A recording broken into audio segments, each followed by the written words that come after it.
Contrary to popular belief, we don't necessarily sit in the Sukkah to commemorate the Sukkos, the booths that the Jews lived in when they left Mitzrayim, but actually to commemorate the Ananei HaKavod, the clouds of glory that protected us when we left Mitzrayim. The Sukkah is supposed to remind us of those special glorified clouds, the Ananei HaKavod. Now, it's interesting because the reason that we go out into the Sukkah is also because the Gemara tells us on page 11b in Masechta Sukkah that Tzei midiras keva, leave your permanent dwelling and go and live inside your temporary dwelling. The Sukkah is a very transient and temporary experience with much plastic tablecloths, plastic spoons, not glass, not china, but a very temporary living experience. That is supposed to be our mindset in this world. Alternatively, we know that the greatest generation ever to live was the Dor Deah, was the generation that lived in the original OG Sukkos. They lived a life completely absorbed and focused on Hashem in the most literal sense of the word. Ramban in his commentary at the beginning of Parshas Maseh tells us that there were 48 different destinations and that this is all listed inside the Parsha to bring out the greatness of Klal Yisrael. Never finding a permanent dwelling spot.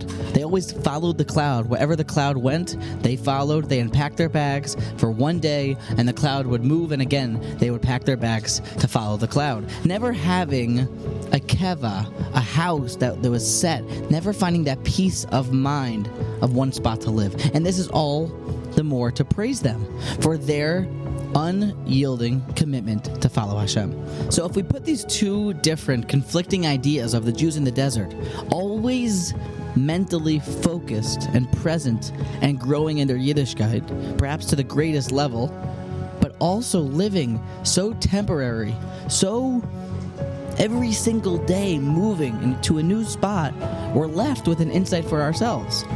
Our lives are so busy, always moving, with so many different obligations, so physically arai, like we are in the Sukkah. Everything is so chap a mincha-y. It's so quick 2 minutes here-y.